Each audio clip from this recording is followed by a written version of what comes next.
There it is, the sound that gets me moving, gets me thinking too.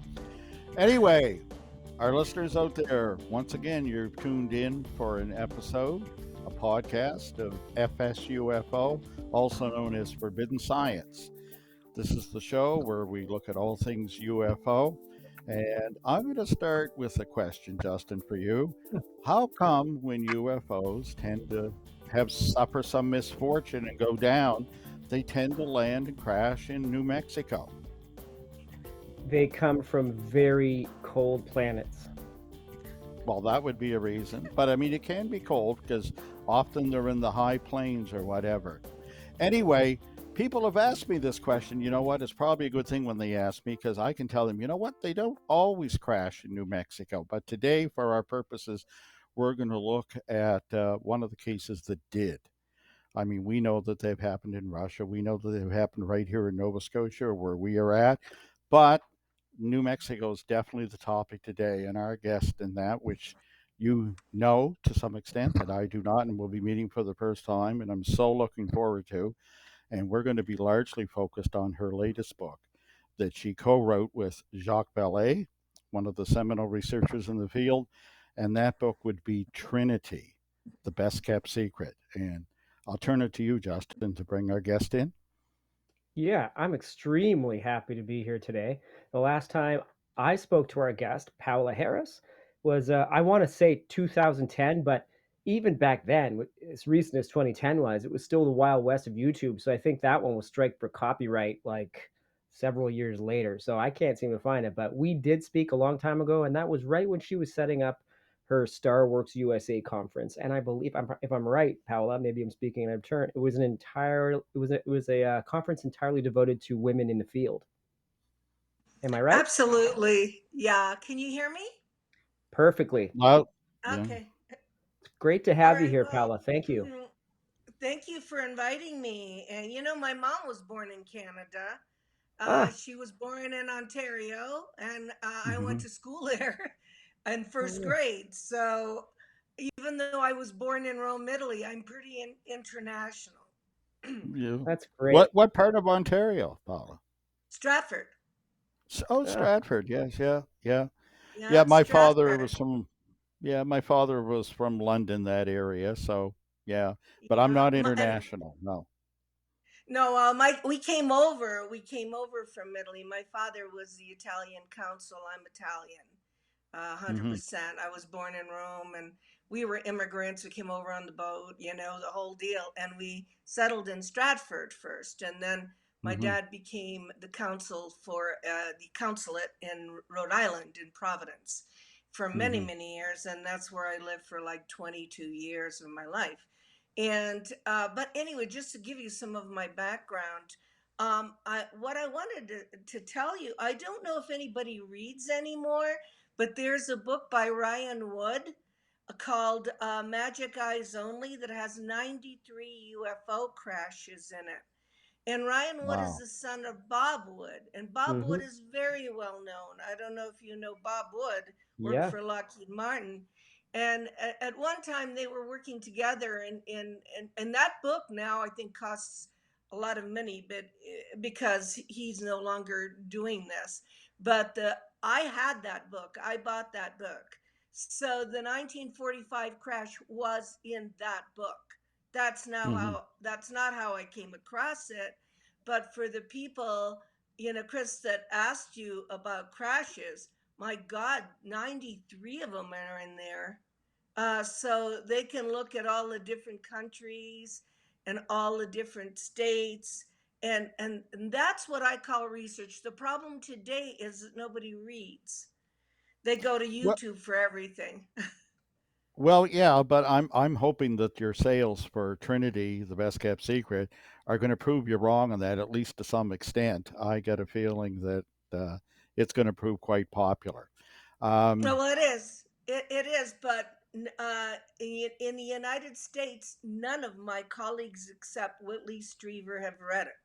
Of my own colleagues, well, the people that are in the. I just Yeah. purchased it.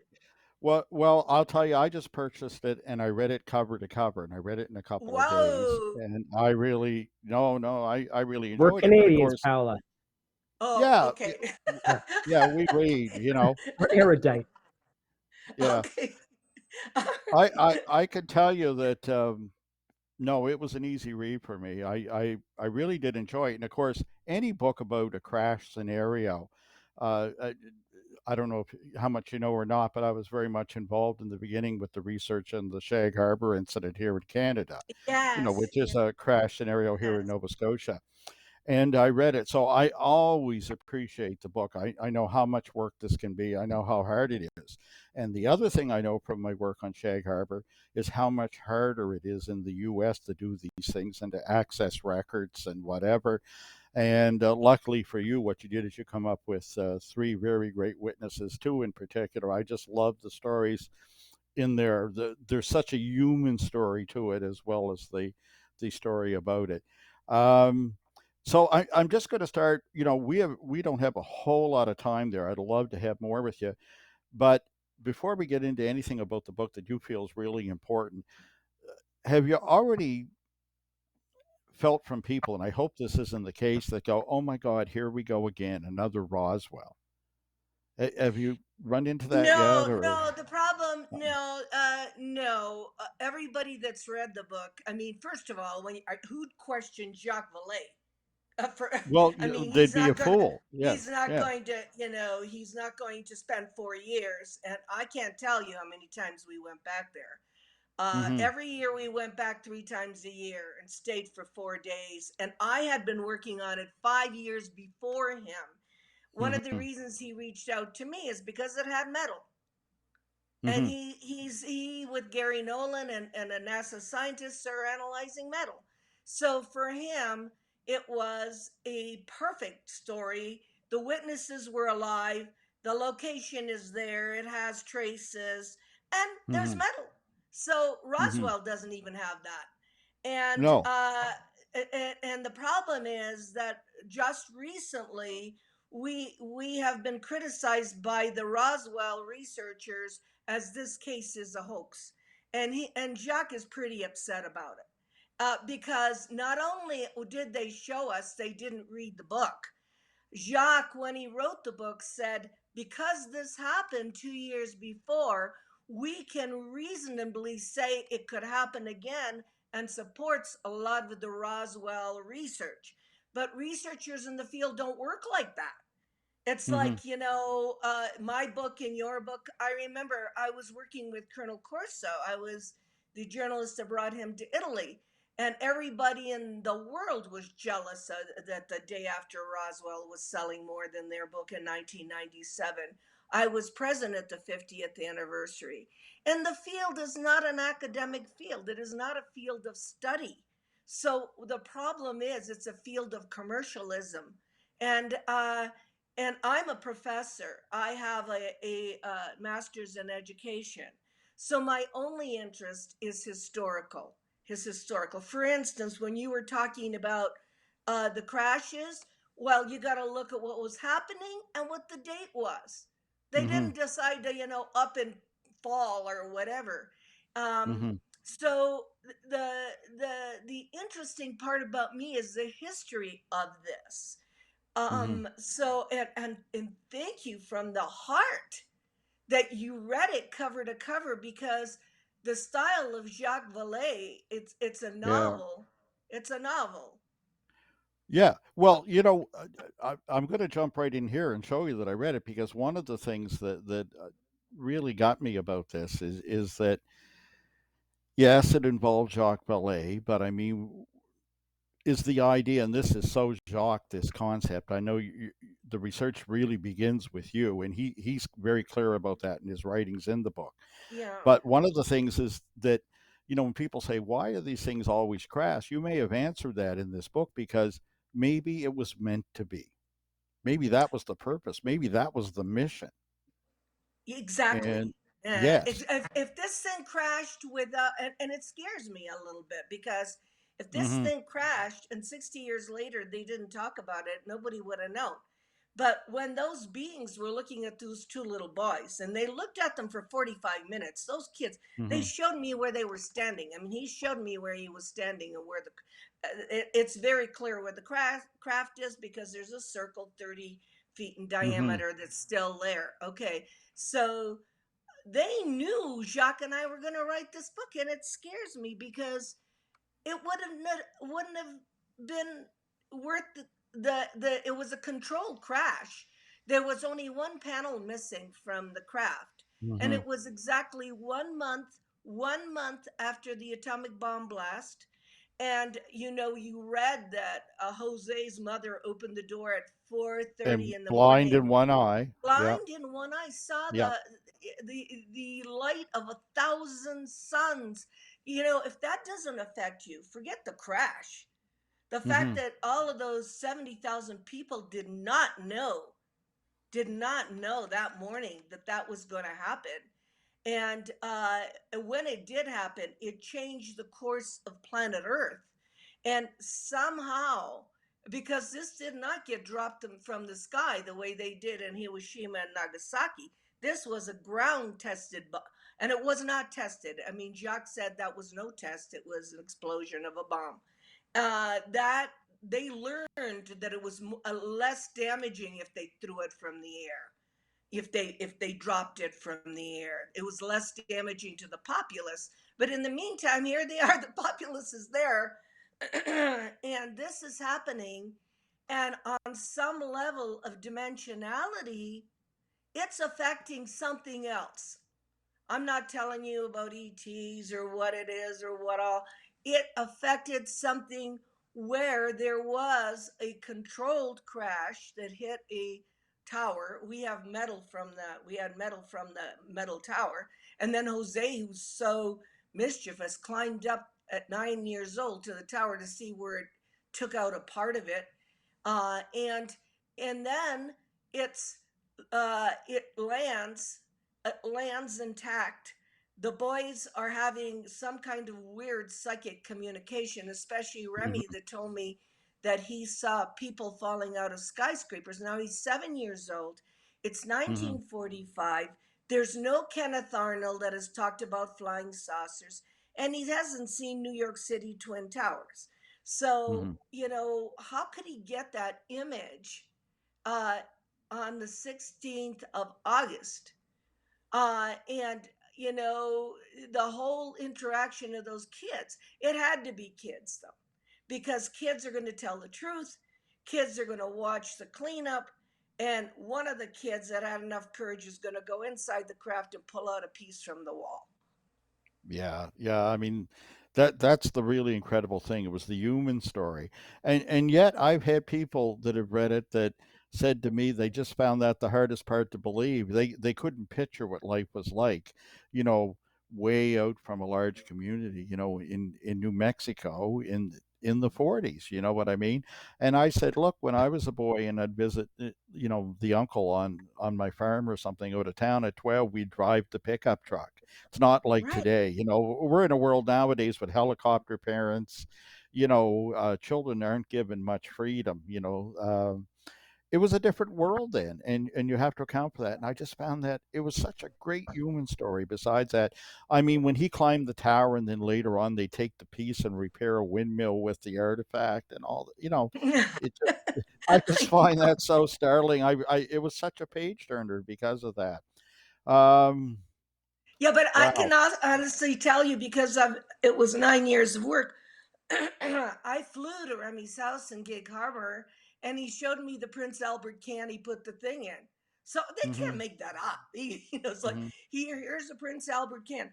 But when I went to find the 5-year-old Sabrina, she went into detail because Jose did not know 2 years ago, when I found Sabrina, that his father had gone back and gotten the large strips of Mm. metal. He did not know. He thought the only one they had was in the Prince Albert can. But Sabrina Hmm. goes, no, no, we didn't know what to do. We didn't have slinkies. We had no toys.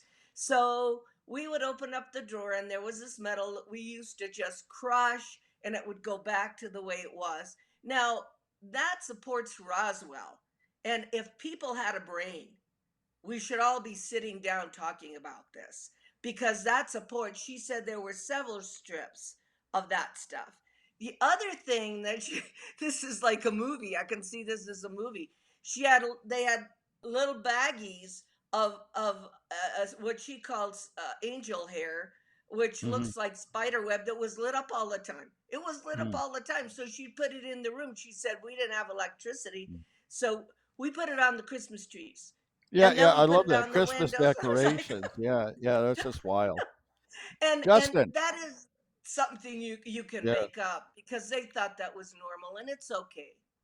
Justin, jump in with our limited time here. This is great. I Yeah, read the book and wow. I'm glad that we're doing the deep dive directly in here because we could talk about your eccentric background in the field and organizing conferences and everything else, one of which you just finished and squeezed it in the show for us. So I appreciate that. But there are some people, some detractors out there that say there are some holes in the story. For instance, right around that time of the crash, there was a heightened sense of war. So, from what I understand, there were periods where there was no one surveilling the craft, no 24-hour No, just security. no. There was when they first found it, they put a lot of shrubbery on it because they were going to deal with it the next day. Now the reason for that is it never happened before, and the guys, if people bothered to do field research, Jose knew who the boys were that were cleaning it up because Jose and Remy hung out at the Owl Barn Cafe where Oppenheimer and those guys were housed, and we've eaten at the Owl Bar at least 25 times. I've talked to the owners and so forth. The owners thought that those guys were traveling salesmen. Okay, so the thing is that it was hometown USA. There was nothing there. The Owl Bar had a little grocery store. That's where the Oppenheimer and those scientists used to get their food. And then they asked Jose, because Jose is like at 9 years old. He's so macho. They asked him to buy the hamburger and bring it in. So Jose was delivering hamburger in a truck to them for the hamburgers because that's what they make. But he recognized who was cleaning it up. It's just that the kids, they were kids. I mean, how they had never had this happen. So they had to get the closest group of 18-year-olds to go do that. And when I met Remy said, yeah, we were watching. They didn't want to pick up the pieces. They made a hole in the dirt, and with their foot, they threw the pieces in there. And we had intentions of going back and getting them. And they were playing country music from the Jeep. Now, these are details. First of all, Jose has a photographic memory, never changed his story. Remy initially made the biggest mistake wanting to get to make money off this story. Who went to Remy's house is Timothy Good. Timothy Good is no small researcher. It's in his book. For me, Timothy Good is one of the best researchers in the world, and he got a piece of the metal to analyze. And so these kids knew those boys that were picking everything. No hazmat suits, nothing. This is the first crash. No word UFO yet. There's not even, they couldn't call it a UFO. I don't know what they thought that was. So flying saucer, there's no word because that's in 47. So the way I studied this and the way Jacques studied it, we read so many books about the end of World War II, about Japan, about that area. We read a lot of books ahead of time too. I looked at the timeline. It's 1 month after the atomic bomb Hmm. explosion, and there is no literature, no history of any crashes or anything. So what are these guys going to do? Since they're not organized, it took them a long time. Now, the time that the boy went in was, and he's right. He said that the Owl Barn Cafe was the only watering hole. It was a soda fountain. Do you remember the soda fountains of the old days? Yes, yeah, It was a soda I do. fountain. So they went there to see the girls because they knew when they took this thing out. By the way, the road that we go down was built by the army. The fence was cut by the army. You see Hmm. the fence cut. But the people that do the criticism have not been on location. They haven't talked to anybody and they haven't done anything. It's off the top of their head that they make these criticism. But the army had to make the road to go down and pick up this weather balloon, cut the fence, and then there's an overpass near there. It would have never gotten on the under that overpass unless it was sideways. So the boys are watching the crane. They're watching everything, and then at the very end, the young guys that did the cleanup, they're army, but they went to the L bar to see the girls, and they left it like that. Why not? It's out in the middle of nowhere. If you see where this is, you don't expect anybody to go there. So that's when Jose, and he felt guilty. He took that, and that's one of the reasons he didn't talk about it for so many years, because the army then went to the father and said, "Did your kids take anything?" Hmm. Yeah, because they hid So Yeah. it beneath the floor in another location, they another hid home. it in the floorboards in the Yeah. sheepherder shack, and that's the paranormal part of this story. You read that, Mm. right? Yes. Oh, Where yeah. the three little beings came in and were looking for it through the wall. So the sheepherder, Hmm. and I have the actual testimony of Remy saying that the sheepherder came in, he sat down, he had a cup of coffee. I mean, they just don't make these things up. And he talked to Mr. Baca and he said, "I have to leave because I had this experience and I'm leaving." It freaked him out. Can we just get linear You a know, little bit with this? Let's talk about the beings, uh, the interaction between these kids and these beings. When this thing crashed, can you just? I know we sort of skimmed over the details of the well, timeline and when it how it works. crashed, the panel, they could see the panel. So the boys were on the hill. I've been there so many times. I know where they were. They came down because they had binoculars, because they had to look at the brands of the cattle, because they were taking care of a cow who came from Spain. In other words, this ranch had cattle that was came from other, from Spain, and the father said, "Did she have the calf yet?" So these kids were acting like grown-ups. And they were on the hill. They saw this thing come in, take out a part of a tower, and then they saw smoke. So naturally in their brain they're going, that's an airplane crash. Let's go help the people. There's no such thing as UFOs. I mean, we have to put Yeah. ourselves in that framework. When they got down there, Jose heard these three long, spindly, little gray homozitos, little men. They called them. They were as tall as boys. He heard them crying, and he describes it over and over again. It's like a baby cry, or like when you shoot a rabbit, and I don't know what a rabbit sounds like when he's dying after you shoot him, but they do. And that's the description they used. And so Jose thought he could go in and help him. He wanted to go in, but Remy, being a 7-year old, started to cry. Not only that, they were in an atmosphere where the mesquite was burning. There's so many mesquite, and all the mesquite plants and trees that are there have dwarfed because of the atomic bomb. Jose said they used to be 7 foot high. We used to be underneath them to get shade. Look at them now. So that whole, area has changed. Well, look, I mean, this crash happened 13 miles away. The radiation was 150-mile radius, ruined people and everything. 150-mile radius. This is only 13 miles away. You can see Trinity in between the mountains there. You can see where it went off. So you got heavy, well, it happened a month before, but you have mesquite burning. And then Sabrina also verified that. She was told never to go over the hill. She went over the hill and saw all kinds of blackened vegetation. She explains it. It was scary. She ran back to the farmhouse. So something happened there.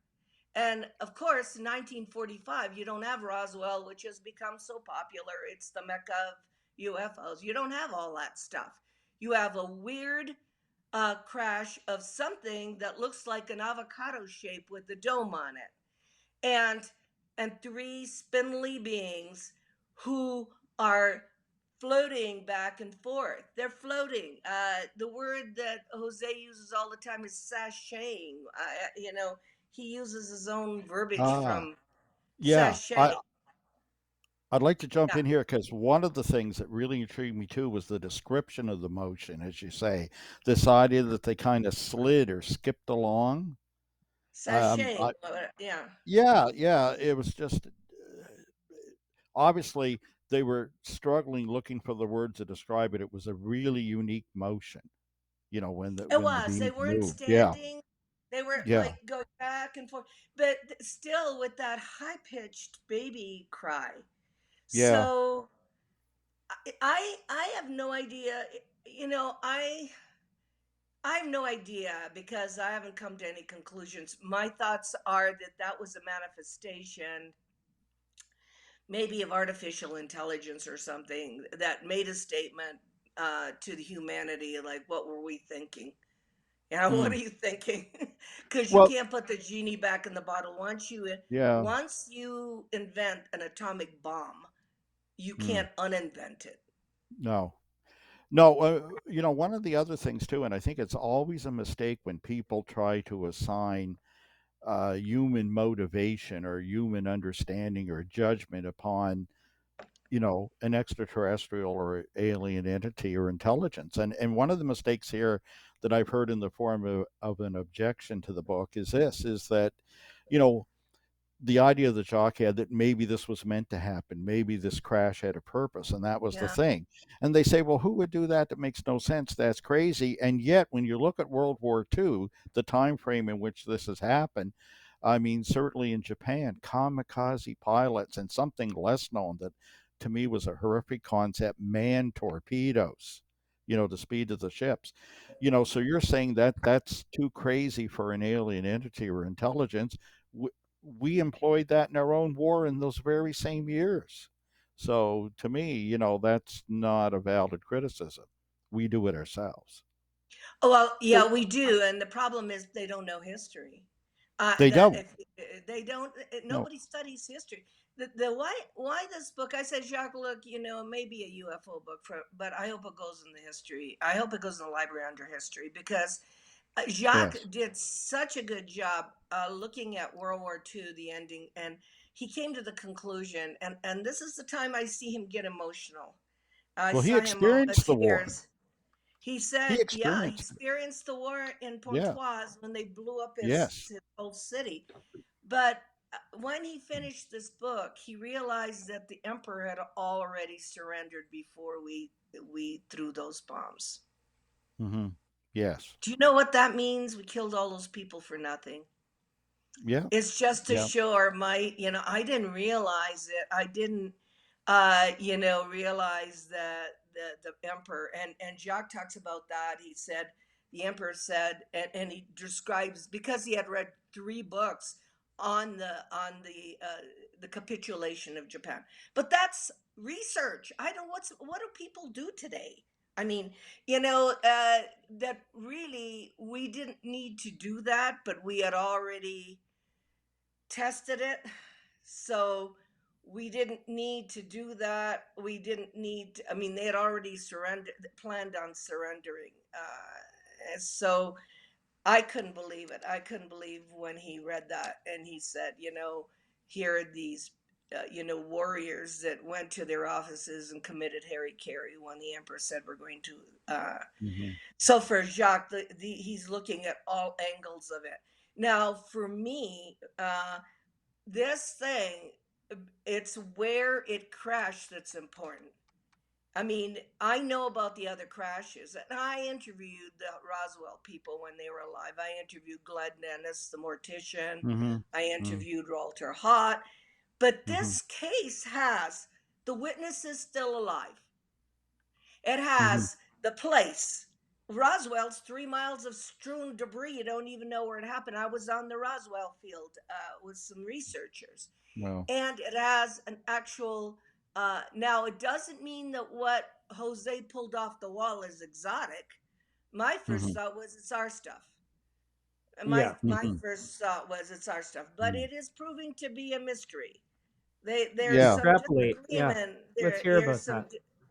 yeah, there's some disagreement at Stanford about this stuff has this aluminum has things in it, and But it doesn't matter for me. I don't care about metal. I care about the trauma that Jose, Sabrina, and Remy went through. And Mm. they had no intent. Of course, Jose's not going to talk about it. He stole a piece from the. But what happened was they all reunited, or actually, Remy and Jose reunited around 2009. I heard about it when I was living in Italy. I lived in Italy from 1992 to 2007 when I came back to Boulder because I have two grown children. And I had heard about it. My first thought was, these guys are alive. Why aren't my colleagues down there? But who's going to usurp Roswell? I mean, it's like, who's going to go and find something else? I thought, why don't they talk to these guys? They're alive. They're alive. Mm. And then by accident, and a lot of my life has been coincidences or accidents. The son of the pilot that flew over that area and saw two little Indian boys, he called me on the phone, Mm. and that's how I got the telephone numbers of the Yeah. two little Indian boys who aren't Indian. I mean, Jose has an Apache grandmother. This is a book. We decided to put a historical cover on it. Where is it? Right here. That's Mama Grande, who is Jose's. I can't do this. This is funny. That's Mama Grande, who There he has is. Look, we've Jose's, got him up there. who is Jose's maternal grandmother. And as a gift, Chris, Jose gave me Mama Grande's cane, so I have Isn't Mama that Grande's cane. wow? Wow. Yeah, But she had a cane, and I know Mama Grande would be very happy that we did this. yeah, one of the other questions I got for you that I found interesting, and I was wondering what Jacques would have thought about it, but you too yourself, is off the pages, one of the things that I went, when I seen it, is the discrepancy between the witnesses as to how they actually describe the physical features of the alien. There's a difference. And the first thing I thought of course, was Jacques' work in the past on, controlled witness influencing and reality transformation. And I'm wondering if he considered if that's an aspect of the case here at all. I mean, Jacques was just huge and influence on me in terms of investigations, and I'm always got my feelers out for when that appears in a case. I don't know, you're one of the you're the initial researcher who did all the work. What do you feel is the reason for it? Because there's some few strong discrepancies between the two of them of how the two boys remember the physical features of the aliens. Yeah, Remy described them as a fire ant, if you remember Yeah, that. yeah. Standing up Kapamosha, a fire Yeah, ant. But yes. Remy is 7 years old. Hmm. I mean, he's never seen a picture of a gray or an alien or anything like that. Uh, Well, no one and had. no one had, No. because grays didn't even come into the UFO literature till 1960. I mean, if Hmm. people study before it was the Space Brother movement, the grays now dominate the whole entire field, but it didn't even happen until 1960, Betty and Barney Hill. But so what Remy remembers is the eyes. The eyes Mm. were, he said, like insect eyes, and they were teardropped. Where Jose saw them as little men. They both said they had long, spindly arms. Hmm. They had, you know, a slit for a mouth, two like holes for. I think it's the typical gray clone extraterrestrial biological entity. But when you're a little kid and you're looking straight on and they look to be your height, they look to be the same size as you think they're other little kids. You have no reference. I mean, how could you describe that? And not only that, when you're looking at the craft and you think it's an airplane and you have no context of UFOs, Hmm. how do you I'm amazed that they did such a good job describing it not using today's words, Hmm. because they didn't know what it was. Or what those things were in there, what those beings were, except that they were alive and they were making noise. So, Chris, one of the good things is that they didn't embellish anything. Since I knew them Hmm. for 9 years, nobody changed a story about anything. Yeah, Where yeah. I've done cases, I'm not going to mention them, where the guy has changed his story because he's been on stage so many times that he's bored with his own story and has changed his story. 9 years, these guys, nothing. And Jose's still a farmer. Sabrina's still very simple. And of course, we lost Remy to diabetes. But, I believe that it was like a statement. Otherwise, we wouldn't be reading it. We would have just forgot about this whole thing. It was a statement about the atomic bomb. It was a statement about what happened in 1945. It's a statement about the possibility of our self annihilation. Hmm. Both of us, Jacques and I, it hit home. This, what we did. And I know they couldn't tell the people. I know they couldn't tell the people. But what we did also, if you start studying the sightings over nuclear plants, and I'm very close friends with Robert Salas, who just did the Washington thing on nuclear because he was, in Hmm. Maelstrom. Hmm. That the warnings from day one, from 1 month before to today about not bringing nuclear missiles in space are darn Hmm. serious. Yeah. So what's the fate of the beans here? Did they get away? Well, Does this nobody have a knows. ufologic? No. And I'm glad nobody made any statements because guessing is Mm-hmm. not part of my work. I don't Mm-hmm. guess anything.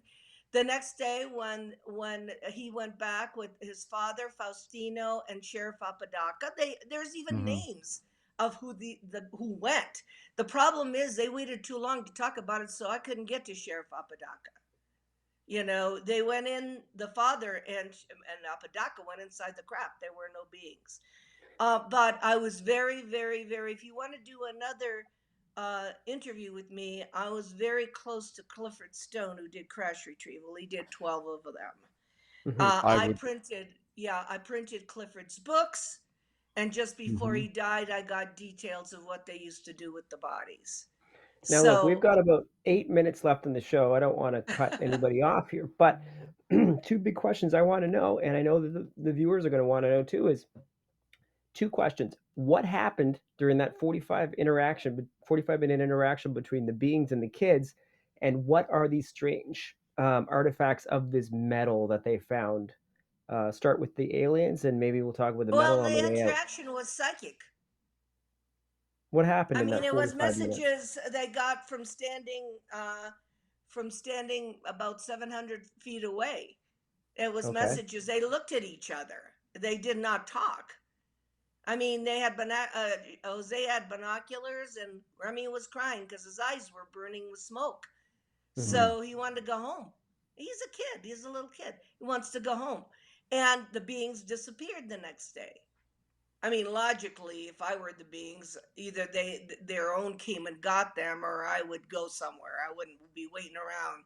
Uh, and you asked, what did you say was the Did I second? miss the message that they're trying to transmit to these kids? Well, they don't need to say it. If you study the history of the crashes and what was going on, the fact that Roswell, the bomb squadron was housed there, a whole bunch of stuff. You've got to figure it out. You So figure out why they this would. was their impression. Their impression was this message of what the hell are you guys doing No, here? no, no, no, no. Okay. No, because they're not thinking that. They're kids. They're not thinking. They don't even understand that was the atomic bomb. They don't even understand World War.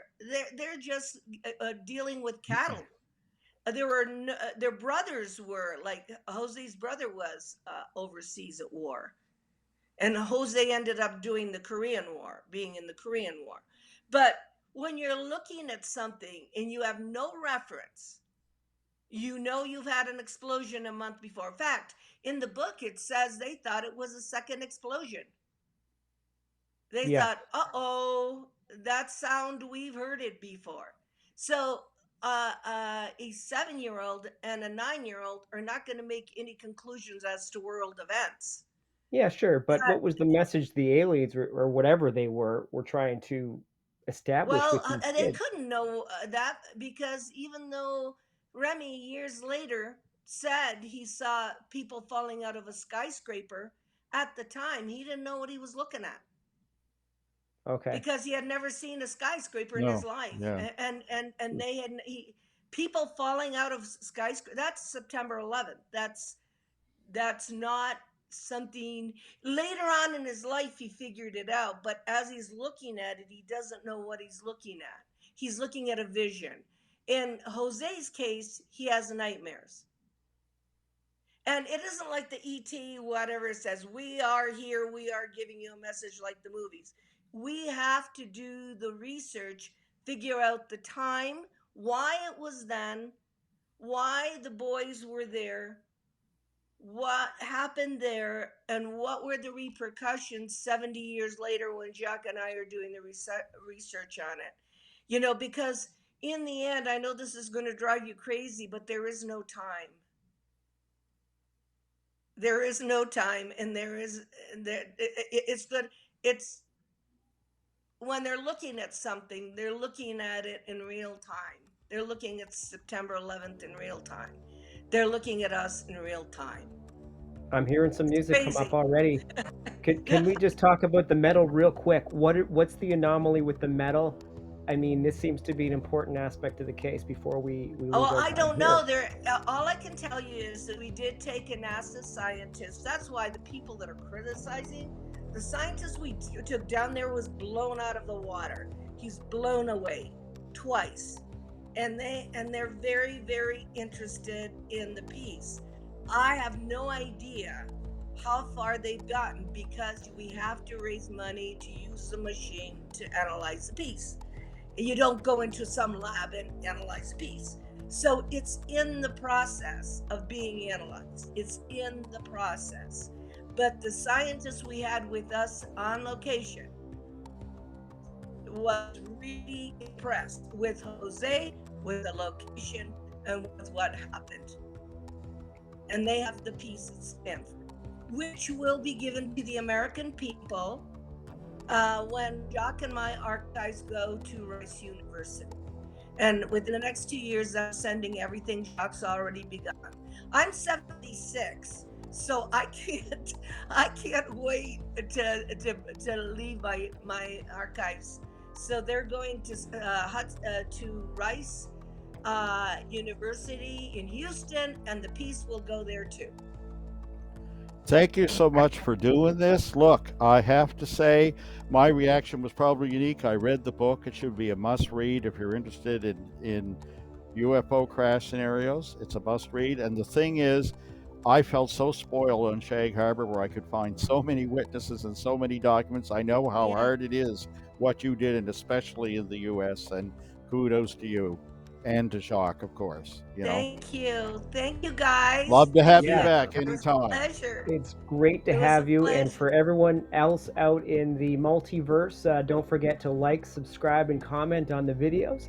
Help us keep the show in outer space so we can keep our feet right here on planet Earth. Good night. Thank you very much.